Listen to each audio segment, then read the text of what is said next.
What's up, you guys? I'm Carson Rouse, back with BusinessBuzz, where we focus on business, entrepreneurship, and investing. In today's video, we're going to be talking to you guys about how you can pay off your student loans fast.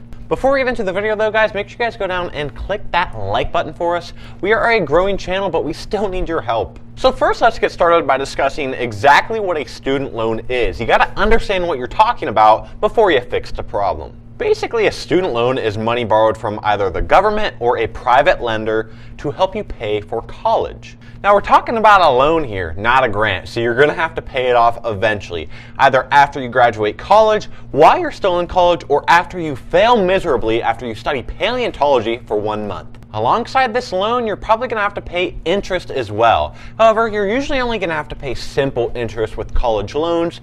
Thank God. We just made a whole video talking about the difference between simple interest and compound interest if you want to check that out. If you don't know the difference though and you don't feel like watching a whole other video, basically simple interest is a good thing. That's all you really need to know. Basically, your interest isn't going to pile onto itself. You're just going to be paying the same ratio every year. Still though, nobody wants to be indebted to the government or to a private lender. It sucks. So in today's video, we're going to teach you how you can pay off your loans faster than usual. Number one, let's start with the obvious: budgeting and overpaying. The hardest thing in the world for a lot of people is the ability to effectively budget their money and not overspend on stupid, unnecessary items. This includes not buying that $5 Starbucks drink every day and not going out and buying some Logan Paul merch even though you really want to. However, if you can set a realistic budget for yourself to stick to and not go over, you can start saving more money to pay off your loans much faster. This should also allow you to overpay the minimum payment on the loan. There's usually a minimum monthly payment that you're going to have to make on the loan.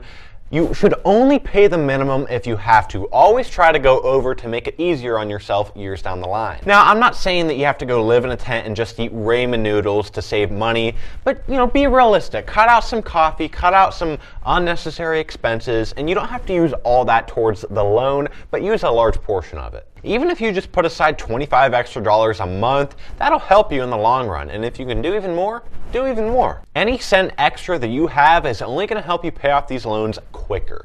But guys, make sure that you at least pay the minimum payment or you will be penalized and it will only put you in deeper of a hole, and you don't want to know the consequences.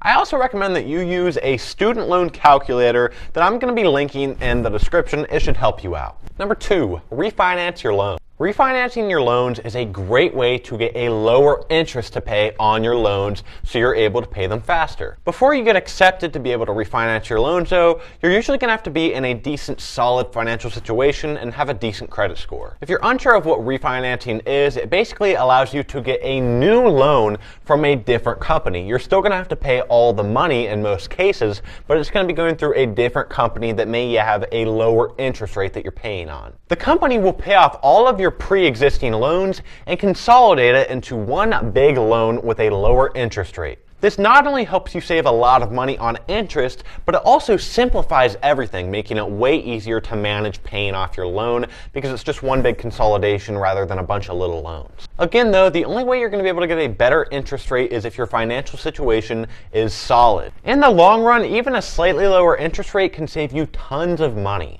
However, if your financial situation isn't great, I wouldn't recommend refinancing if your loans are federal loans. When you refinance your loan from a federal loan to a private loan, you lose access to a lot of federal programs which can hurt you. These loans can be income-driven repayment or student loans forgiveness that the government offers you, but if you refinance it, you won't get access to it and you're screwed.